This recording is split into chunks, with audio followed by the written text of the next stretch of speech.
Bien-aimé dans le Seigneur, on ne le dira jamais assez. Le chrétien est l'un des croyants les moins informés des principes de sa conviction, des principes de sa religion. Le péché est l'une des causes principales de la frustration dans l'Église ou du manque de foi. Et il y a même des chrétiens qui en arrivent à mettre en doute l'existence de Dieu, alors que c'était des chrétiens pleins de foi. Mais ils en arrivent à douter. Est-ce que Dieu existe? Ils arrivent à se poser cette question-là. Pourquoi? Parce que dans les moments difficiles, ils ne voient pas la main de Dieu. Mais seulement, tout ceci à cause du manque de discernement, bien-aimé dans le Seigneur. Parce que lorsque nous discernons, nous découvrons que lorsque nous commettons un péché, nous nous séparons de Dieu. Vous voyez, j'ai collé Ésaïe chapitre 59, verset 2. Il dit, mais ce sont vos crimes qui mettent une séparation entre vous et votre Dieu. Ce sont vos péchés qui vous cachent sa face et l'empêchent de vous exaucer. Vous voyez, le péché est bon, comme nous l'a dit le frère Francis. Il est très bon. Mais malheureusement, le péché a une conséquence, c'est la séparation de Dieu. Pourquoi? Parce que Dieu est saint. Et ce n'est pas parce que vous allez à l'église, ce n'est pas parce que vous appartenez à un mabundu, ce n'est pas parce que c'est vous qui êtes le diacre, ou c'est vous qui êtes la femme du pasteur, ou le frère du pasteur, ou parce que vous êtes le pasteur, ou parce que vous êtes un prêtre. Ce n'est pas à cause de ça que vous aurez une communion avec Dieu.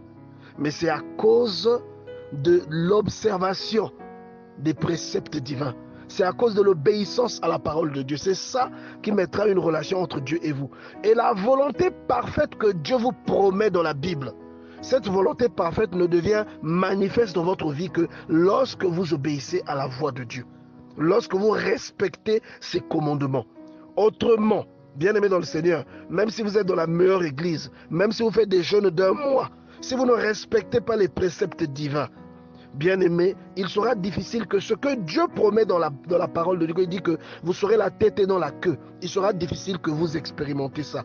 Il sera difficile que lorsque Dieu dit que vos ennemis fuiront devant vous, vos ennemis vous atteindront. Je vais tout à l'heure partager un verset pour vous montrer que celui qui n'obéit pas à Dieu, celui qui pêche, il vit l'inverse des promesses de Dieu. L'inverse de tout ce que Dieu promet à quelqu'un qui le respecte et qui le craint.